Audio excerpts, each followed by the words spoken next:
El Economista, podcast. ¿Qué tal? Soy Fausto Pretelín Muñoz de Cote, editor de la sección Geopolítica en el periódico El Economista. Al valor de la palabra. El objetivo de este podcast es acercar el mundo al micrófono, en donde no vamos a hablar por hablar, no vamos a tener un exceso de palabras, un análisis de lo que ocurre en el mundo. Globaliqué, con Fausto Pretelín. ¿Qué tal? Un nuevo capítulo más de podcast Globaliqué del periódico El Economista. Soy Fausto Pretelín. En esta ocasión vamos a entablar una conversación con Luis Eduardo Vivanco, periodista de La Posta, uno de los o el principal medio digital allá en Ecuador, en una semana difícil para La Posta, para Ecuador, para la libertad de expresión en general, la prensa, los medios de comunicación allá en ese país, porque su cofundador Anderson Boscan y Mónica Velázquez, periodista de La Posta, tuvieron que abandonar Ecuador precisamente, bueno, pues por amenazas contra su vida, sus vidas. Y esto, pues, además de amenazar a las vidas de estos dos periodistas, es totalmente un descaro, una descarada amenaza en contra de la libertad de expresión, contra el periodismo, contra los medios allá en Ecuador. Y pues me da mucho gusto recibir como dije hace unos momentos, a Luis Eduardo. Te mando un saludo allá en Quito, Ecuador. Luis Eduardo, gracias por recibirnos en el podcast del Economista. Gracias, Fausto, por la invitación, a las órdenes. Un saludo desde Ecuador. He visto en tu medio de comunicación, Anderson Boscan salió, Mónica Velázquez salió.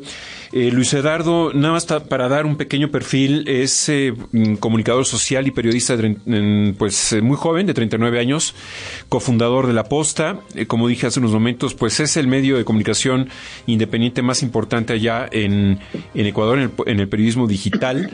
Desde el 2017 fue ganador del Premio Nacional Eugenio Espejo en categoría de opinión durante 2 ocasiones. Fue editor general del diario La Hora y es docente universitario por la carrera de periodismo en la Universidad de las Américas y de la maestría en comunicación en la Universidad Central de Ecuador.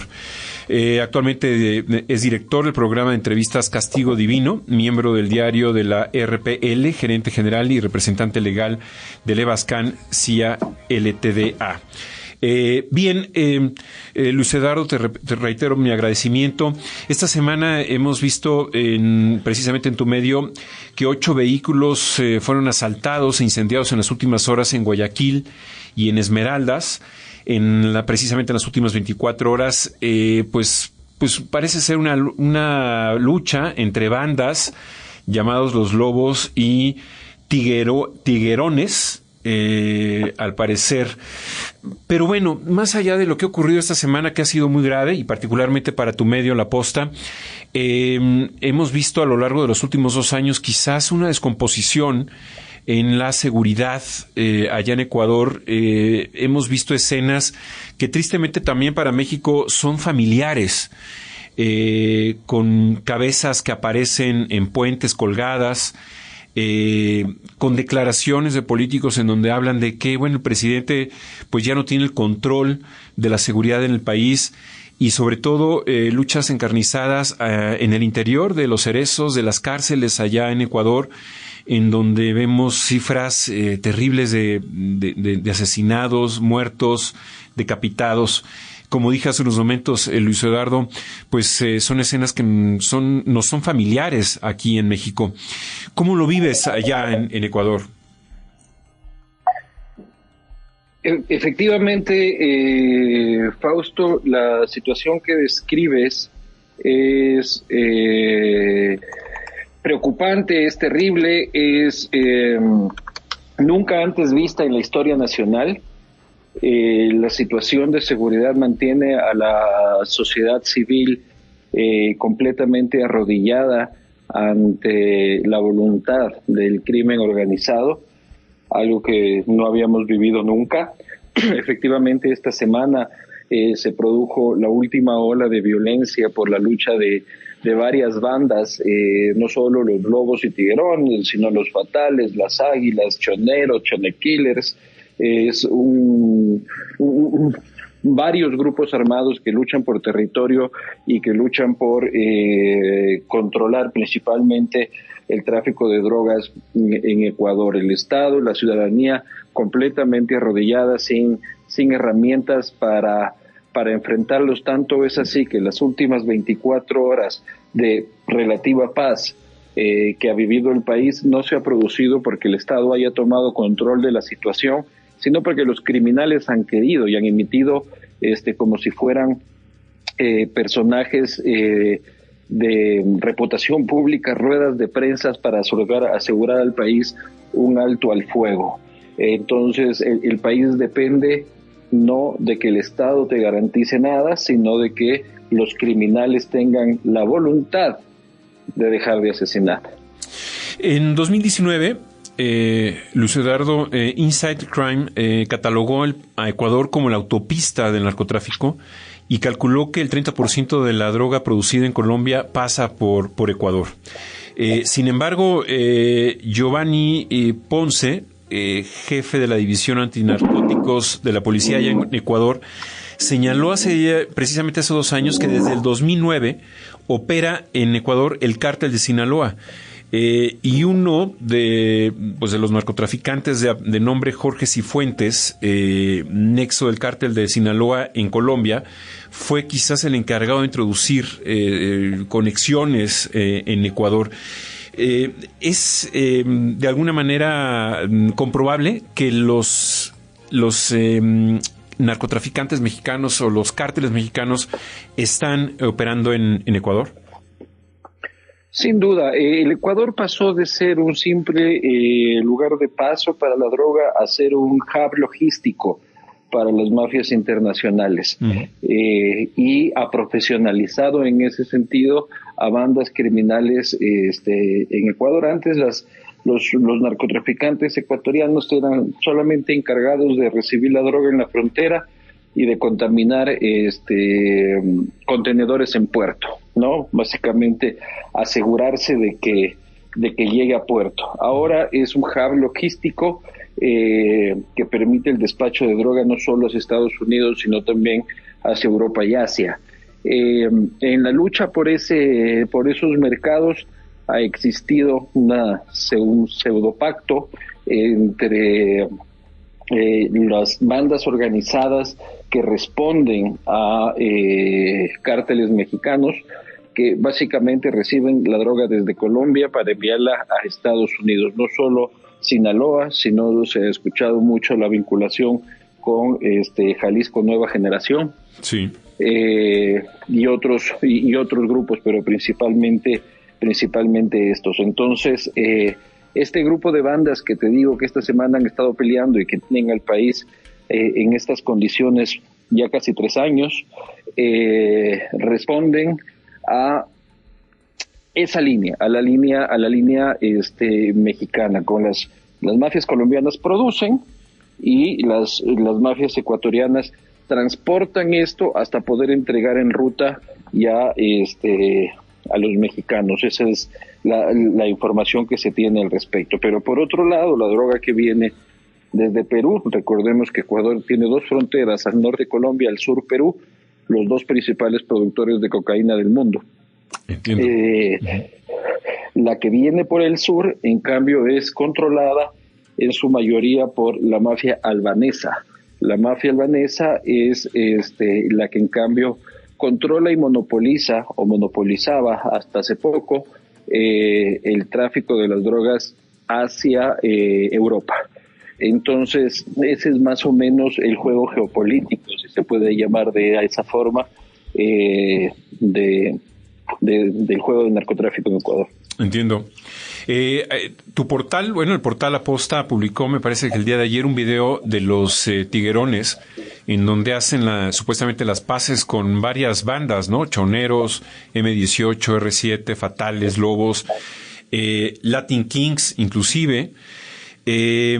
¿Esto de alguna manera rebasa ya al Estado? Es decir, el presidente Lazo no tiene los hilos del control en términos de estrategia para aplicarlas en contra de las bandas. En lo absoluto. El Estado ha perdido ya hace algún tiempo la soberanía por sobre las cárceles. Las cárceles son los grandes centros de operación de todos estos grupos. Se dividen el territorio en las cárceles, donde están sus líderes y donde operan y despachan sus órdenes de manera segura y tienen control absoluto de las cárceles. En las cárceles del Ecuador el Estado no decide quién entra, quién sale, ni qué entra, ni qué sale. Esos son espacios de ellos. Y en la calle también la capacidad de operación del gobierno es nula. Por incapacidad, sí. Por ineptitud, sí. Incluso en algunos casos por complicidad, también. Con decirte que el Ecuador, por ejemplo, en las típicas encuestas de opinión pública, siempre tenía el desempleo como primera preocupación, siempre, históricamente, como primera preocupación de la gente. Ahora la seguridad le da 5-1 al desempleo. Es ya una desesperación ciudadana, y el gobierno de Guillermo Lasso ha ejecutado en el último año el 9% de su presupuesto en seguridad. El 9%. O sea, ni siquiera ha gastado $1 de cada $10 que tenía presupuestado para gastar en seguridad. Entonces, los policías tienen que enfrentar a estas bandas sin armas, sin chalecos, sin vehículos, sin logística, sin inteligencia. No me refiero a inteligencia humana, sino a inteligencia policial. Entonces la guerra está perdida. La guerra está absolutamente perdida y el presidente Lasso lo sabía. Decidió nombrar un secretario de inteligencia que siempre confesó, secretario de seguridad, que siempre confesó no saber de seguridad. Y la impavidez del gobierno ha sido absoluta. Como tú decías al principio, o sea, los periodistas, nunca habíamos visto que los periodistas tengan que salir corriendo del país para salvar su vida. Eso está pasando ahora por primera vez en la historia del Ecuador. Y el gobierno, por ejemplo, cada que sale un periodista, mantiene sepulcral silencio. Preocupante silencio, no garantiza la seguridad de las redacciones de periodistas que quedan tras estos hechos.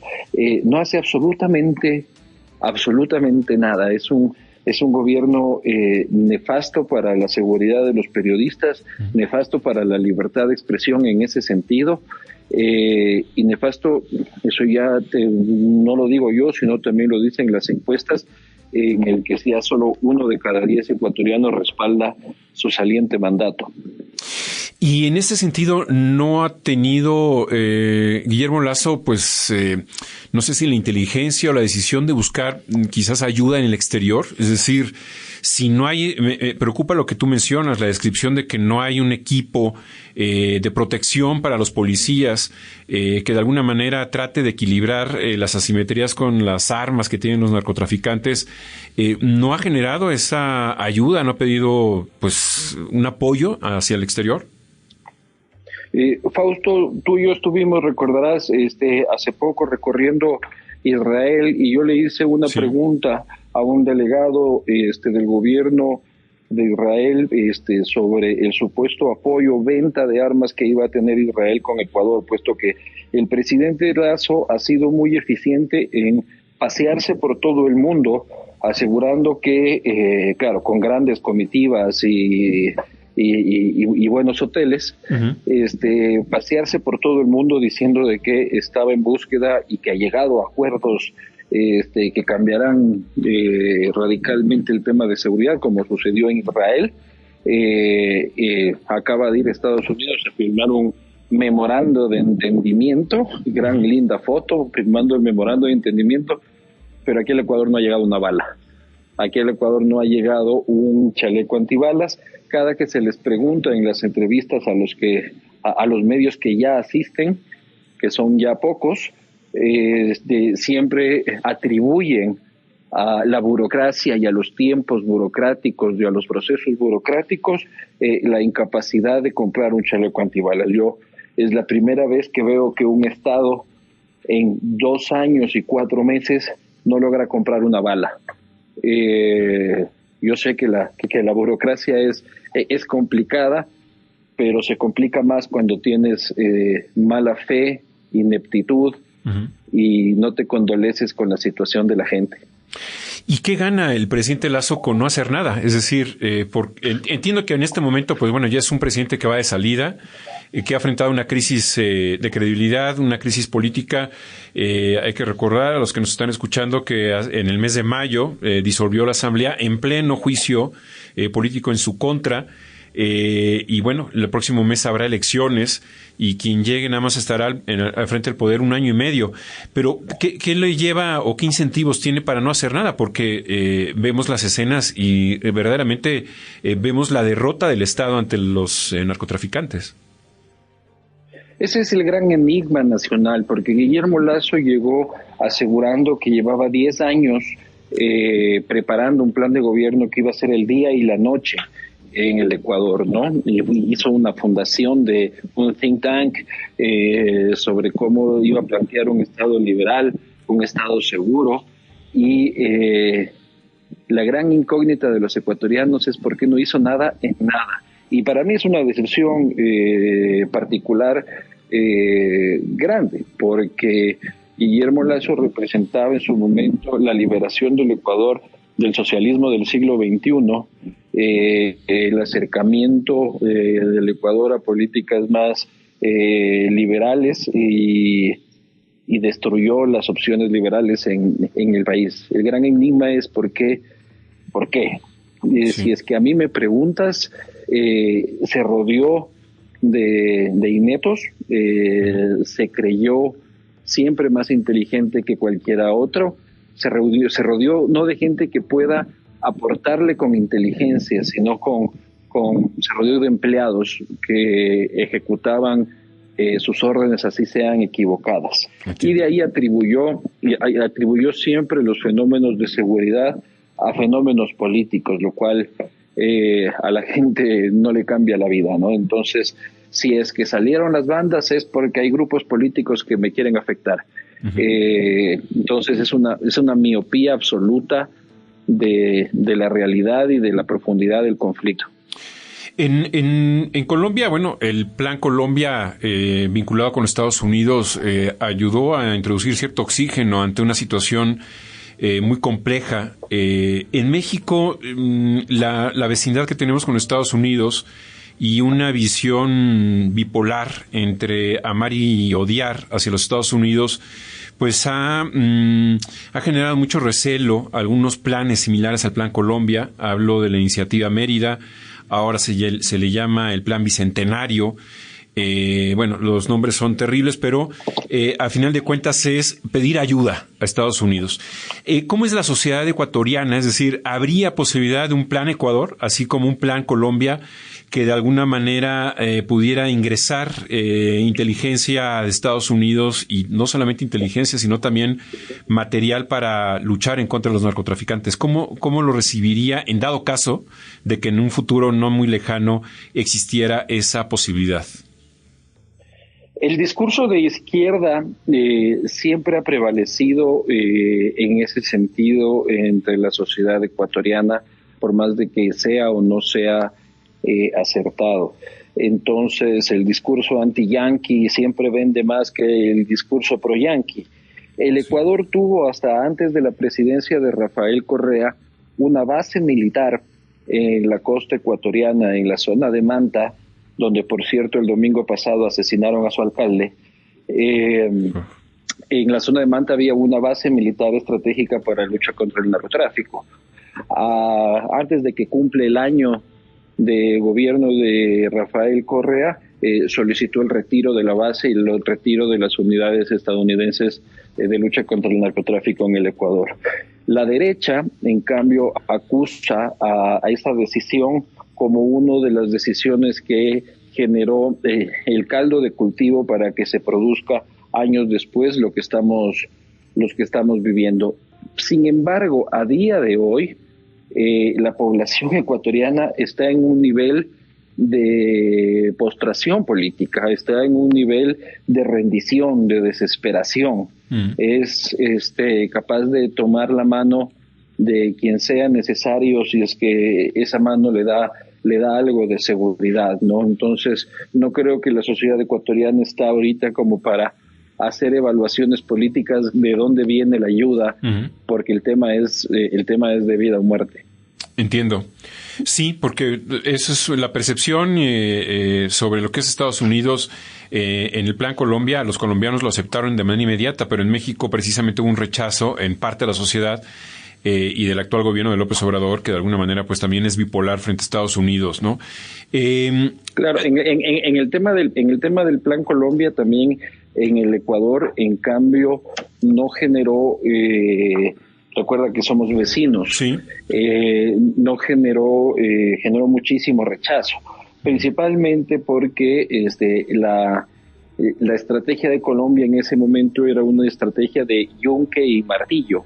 Entonces ellos querían, y lo que hacían era presionar a las bandas armadas y al narcotráfico del sur de Colombia, y esperaban que Ecuador se convierta en un yunque en el que puedan aplastarlo de lado y lado, y el Ecuador no entró a participar en eso.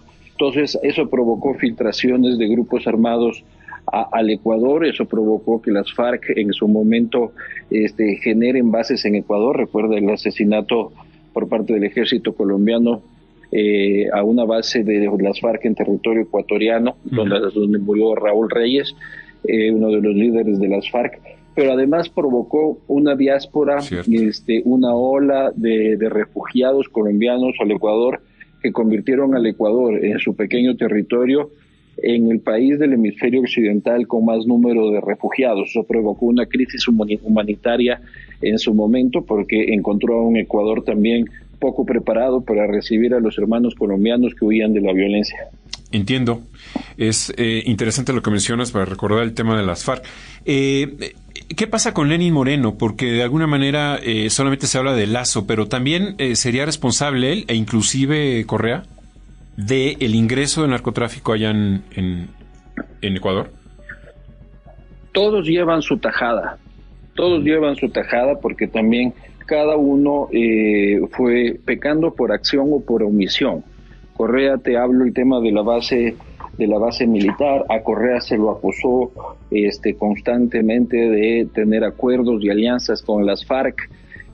A Correa se le acusó también de algunas infiltraciones del narcotráfico, como los hermanos Ustaiza, que son un caso emblemático acá en Ecuador, y a Correa también se le acusó de haber generado una política de fronteras abiertas. En un momento de sus iluminaciones progresistas, decidió generar la ciudadanía universal, en la que todos los ciudadanos del mundo podían entrar al Ecuador sin visa. Y ahí entraron mucha gente buena, pero también mucha gente mala. Entonces, ahí empezaron a existir estos fenómenos de mafias internacionales como la albanesa, que a quienes recientemente se les retiró y se les impuso, mejor dicho, la solicitud de visa para tratar de controlar en algo su ingreso. Lenín Moreno, por su parte, también un gobierno poco eficaz en casi todos los frentes. Fue en el final de su mandato cuando empezamos a ver las terribles masacres en las cárceles. Entonces, el síntoma de acciones tomadas en el correísmo se fueron viendo ya en el morenismo, quien pecaba de no hacer nada, y estalla también en el gobierno de Guillermo Lasso, que definitivamente no hizo nada para contenerlo, no está haciendo nada para contenerlo, y estamos en la situación que estamos. Mencionabas hace unos momentos el tema de las cárceles. ¿Qué tal pareciera que son como los corporativos de los narcotraficantes, sus oficinas, sus nodos de operación? Digamos que está muy bien ubicado, identificable por parte del Estado, por parte del gobierno de Lasso. ¿No hay de alguna manera la tentación de llevar al ejército a controlar las cárceles? El Estado ecuatoriano en el gobierno de Lasso ha decretado casi una decena de estados de excepción. En cada estado de excepción entra a las cárceles después de que ya existen 50 muertos y ya existe un acuerdo entre bandas, y se toma la foto diciendo de que han controlado las cárceles. Nunca controlan todas las cárceles porque los pabellones están divididos según las mafias. Entonces controlan unos y misteriosamente otros no son controlados. Las cárceles, si es que nuestros amigos oyentes tienen tiempo de buscar una serie de reportajes que sacamos que se llaman Paso Plomo. Nosotros ingresamos al corazón de las cárceles, algo que no había hecho ningún equipo periodístico en el Ecuador. Conversamos con los líderes de las mafias y pudimos evidenciar ahí que tienen absoluto acceso a Wi-Fi de alta calidad, grandes fiestas, grandes tragos, entran chicas, salen chicas, y que son ellos, lo paradójico, y ahí lo podrán ver en una de las imágenes, son ellos los que custodian la puerta, son ellos los que tienen la llave. Entonces son ellos los que te dejan entrar, no es un policía, no es un guardia penitenciario, es un guardia del crimen el que tiene la llave de la cárcel. Caray, qué fuerte. El 17 de mayo el presidente diluyó el Congreso. ¿Fue legal? ¿Tú consideras que fue legal la convocatoria de elecciones en medio de un juicio político? ¿O hay cierto parecido a lo que ocurrió con Pedro Castillo en Perú? A ver, primero tenemos que evaluar el antecedente. ¿Qué llevó a que suceda eso? Porque eso es el origen de la situación en la que está el equipo periodístico de La Posta. Nosotros empezamos tuvimos 6 meses investigando una red de corrupción en el gobierno nacional, particularmente en las empresas públicas, la mayoría de estas relacionadas con el sector energía. Uh-huh. Y empezamos a publicar lo que se llamó la saga de investigación El Gran Padrino. El Gran Padrino en referencia a Danilo Carrera. Danilo Carrera es el cuñado del presidente de la República, no un cuñado cualquiera, es casi una figura paternal para él. Es quien básicamente le heredó el banco del que es dueño ahora, y de altísima influencia con el presidente. Él era el padrino de esta red de corrupción en las instituciones públicas a través de su mejor amigo, el señor Rubén Cherres Fayoni. Era el que operaba, el que hacía el trabajo sucio, y luego reportaba a Danilo en sus grandes fiestas. Uh-huh. Esta investigación la fuimos publicando, el gobierno nos fue atacando, el gobierno nos fue tratando de desprestigiar, el gobierno nos lanzó todas sus herramientas posibles para tratar de deslegitimarnos. Sin embargo, de ello el Congreso Nacional abrió una comisión especial llamada El Gran Padrino para investigar el caso. Luego, esa comisión, nosotros tuvimos que llevar 35,000 documentos al Parlamento Nacional, que fueron los documentos en los que se basaba nuestra investigación, infinidad de audios, infinidad de entrevistas, y esa comisión se convirtió en lo que luego fue el juicio político al presidente de la República. Al final de nuestra investigación, nosotros emitimos y logramos acceder a lo que nosotros llamamos en su momento el Gran Informe. El Gran Informe es un informe de antinarcóticos del año 2021, escondido por el gobierno, del que tuvo conocimiento el presidente Lasso, y donde una unidad de antinarcóticos investigaba a una mafia albanesa del narcotráfico, a la mafia albanesa del narcotráfico, y en el informe ya revelaba cómo esta mafia trabajaba palmo a palmo con Rubén Cherres Fayoni y con la estructura de corrupción del Estado. Caray.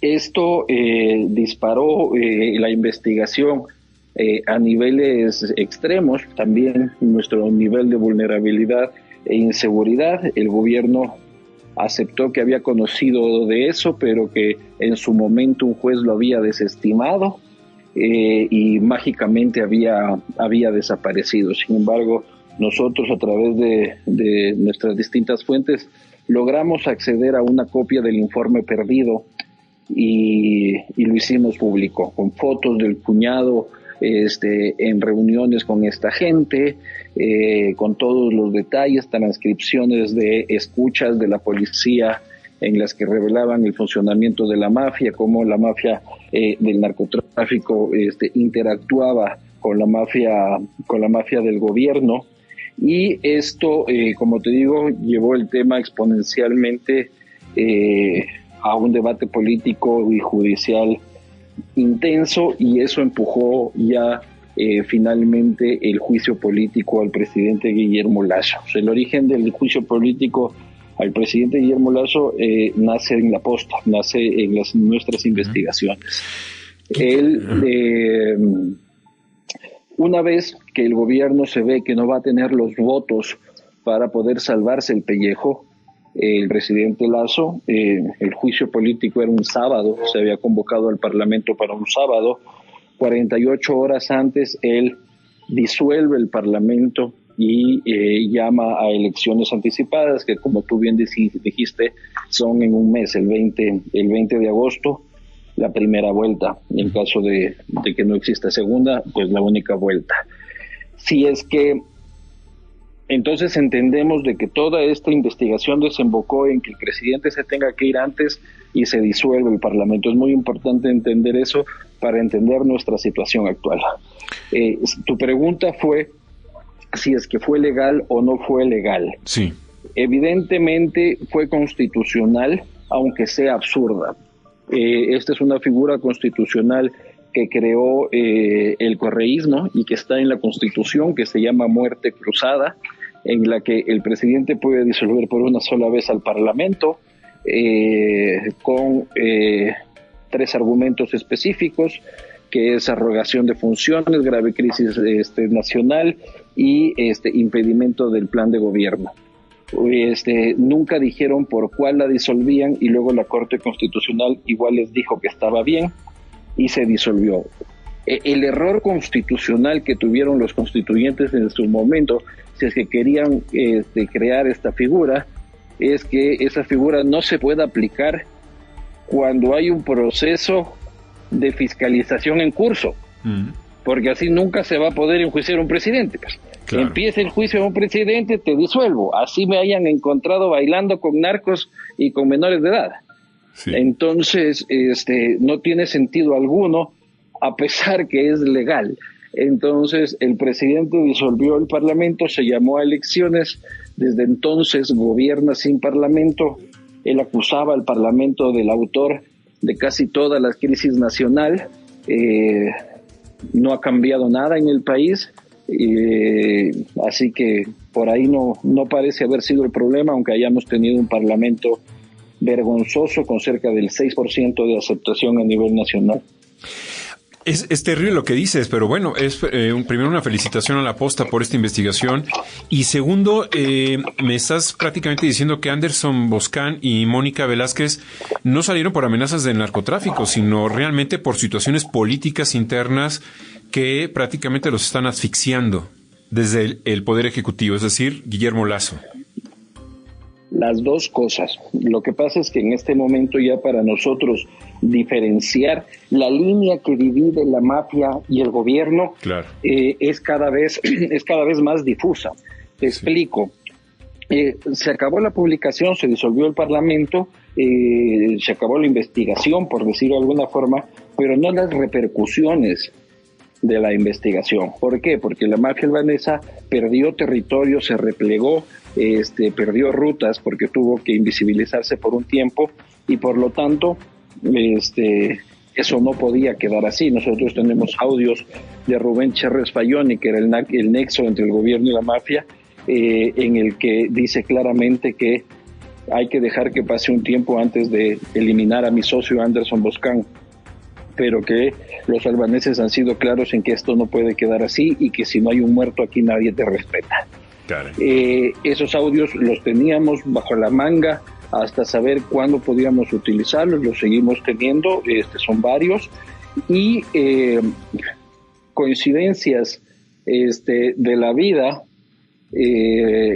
Hace 3 meses, el que era el nexo entre el gobierno y la mafia, me refiero una vez más al señor Rubén Cherres Fayoni, apareció asesinado luego de ser torturado en una casa de playa, era supuestamente buscado por la justicia según el gobierno, y apareció torturado y asesinado en una casa de playa a tan solo 800 metros de la casa de playa del presidente de la República. Caray. Qué fuerte.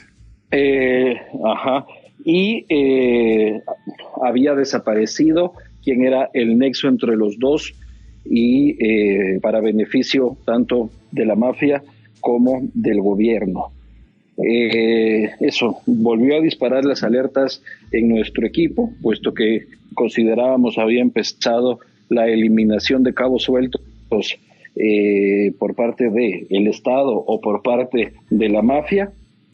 Y en esa escena del crimen se extrae un teléfono celular de propiedad del señor Rubén Cherres Fayoni. Eso lo conocía el gobierno, no lo conocía la opinión pública y no lo conocíamos nosotros hasta hace una semana y media. En ese teléfono, tenía 2 teléfonos el señor Fayoni, Cherres Fayoni. En uno de esos teléfonos, la policía extrae su contenido y aparecen ahí reportes a Rubén Cherres de parte de la mafia y de presuntos elementos incluso de la Policía Nacional, y reportes sobre mis movimientos, los movimientos de Anderson Boscan y los movimientos de Mónica Velázquez, que por cierto son marido y mujer.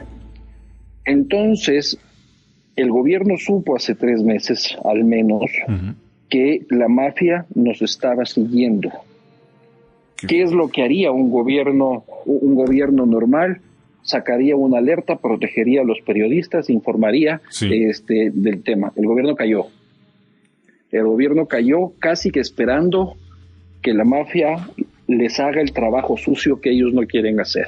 Qué duro. Exponiendo nuestra vida de manera radical. Esto va en paralelo a 3 meses en el que el gobierno ha intervenido, nos han revisado tributariamente, financieramente, laboral, de todo tipo, tratando de acosarnos también como empresa. No han logrado encontrar nada. La semana pasada fuimos notificados sobre una nueva investigación penal. Ayer recién pudimos acceder al expediente, esto impulsado por el gobierno a través de terceros, en el que básicamente se nos acusa de lavado de activos, y las pruebas que anexan al juicio es un par de videos de TikTok que encontraron por ahí. Entonces tienes ese asedio por un lado que evidentemente te demuestra que el Estado está presionándose, y por el otro lado tienes que te estuvieron siguiendo y no te dijeron nada. Y a esto le sumas un elemento nuevo de la semana pasada, que fue el que ya determinó la irremediable salida de mis compañeros, que es varias fuentes distintas, inconexas, de inteligencia internacional, advirtieron a nuestro equipo periodístico del ingreso al Ecuador de un equipo especial de la mafia albanesa para empezar a tomar retaliaciones contra la seguridad tanto de periodistas como de los policías que realizaron la investigación en su momento. Es decir, continuar con la eliminación de los cabos sueltos. ¿Y tú, Luis Eduardo, tú no tienes protección en este momento? En este momento yo tengo protección a nivel privado. Hemos hecho un esfuerzo, somos una empresa pequeña, hemos hecho un esfuerzo por tener algo de protección a nivel privado. El Estado no se ha pronunciado bajo ningún concepto, pese a que la Relatoría Especial para la Libertad de Expresión de la Comisión Interamericana de Derechos Humanos ya le exigió al Estado que actúe. No hemos recibido un mensaje, una llamada, absolutamente nada del Estado ecuatoriano, porque lo que yo me atrevo a decir es que el Estado está esperando que suceda. El Estado está esperando que suceda porque el presidente Lasso, si para algo es bueno, es para dar condolencias. Entonces, luego dirán, uy, ahí está, porque se metieron con los narcos, ¿quién los habrá matado? Esto y el otro, pero no hemos recibido ningún tipo de respaldo, tanto así que mi socio tuvo que dejar el país urgentemente junto a toda su familia. Lamentable. Y esa es la condición en la que nos encontramos. O sea, no tenemos ninguna confianza en el Estado, en el gobierno nacional, en el Estado en su generalidad. No tenemos ninguna confianza de ningún tipo. Es increíble, qué lamentable. Me recuerda el caso de María Ressa, allá en Filipinas, en esta lucha que tuvo contra Duterte, más bien Duterte, frente a ella, o en el caso de Malta, donde la periodista Daphne Caruana Galizia también fue de alguna manera pues objetivo del que fuera primer ministro de Malta, Joseph Muscat. Pero lo que tú nos relevas aquí pues nos deja preocupados, y es lamentable la falta de profesionalidad, de compromiso de un jefe de Estado que parece que le preocupa más su familia y su vida privada que la del Estado, la del país, ¿no? ¿Y qué viene? Entonces, Luis Eduardo, vienen las elecciones. Por ahí aparece un personaje que se llama Jan Topic, ¿no? Un soldado de la Legión extranjera francesa que combatió en África, Siria, Ucrania, es admirador de Bukele y quiere ser presidente. ¿Tiene posibilidades de ser presidente en un momento en donde la seguridad es vital para los ecuatorianos? Tiene posibilidades. Las encuestas que maneja su campaña, evidentemente son las que maneja su campaña. Lo ponen en tendencia ascendente, pero en el tercer lugar. Las otras encuestas, es que en este país hay encuestas según cuál es tu gusto, qué encuesta quieres, sí, básicamente. Entonces todas coinciden en que la representante de Rafael Correa está primera, bastante por arriba. En el segundo puesto un indígena ambientalista, y en tercer puesto pelean entre algunos otros contendores, entre los que está el señor Topic, que por lo menos en el tema de seguridad ninguno de los otros candidatos se ha atrevido a decirle que no sabe. Claro, se ve que es el experto, ¿no? Sí.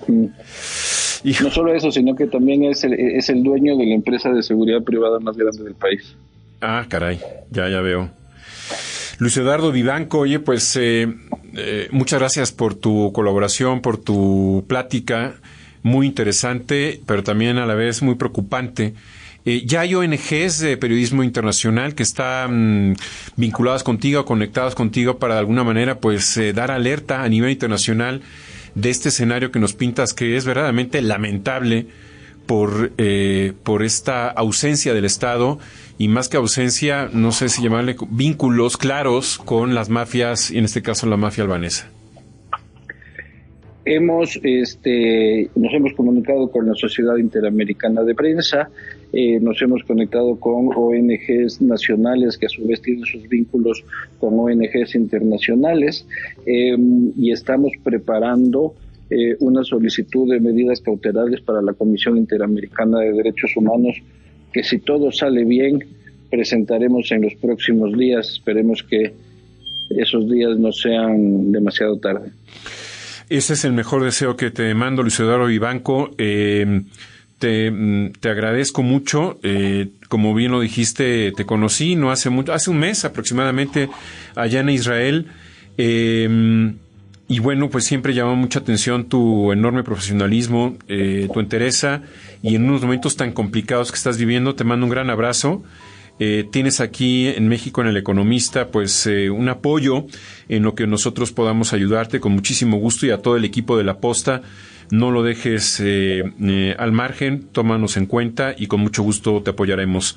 Muchas gracias, Luis Eduardo Vivanco, cofundador de La Posta.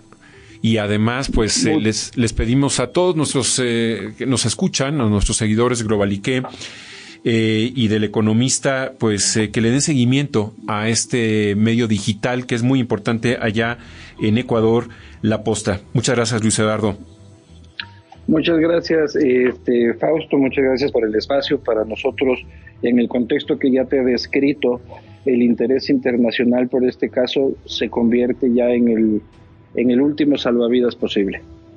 Ojalá que sí, o sea, por supuesto que sí, Luis Eduardo. Muchas gracias, hasta pronto. Y yo les agradezco a los que nos escuchan el podcast de Globalique. Los espero en el próximo capítulo de la próxima semana. Gracias, soy Fausto Pretelín. Globalique. Fausto.pretelín@eleconomista.mx. El Economista, podcast.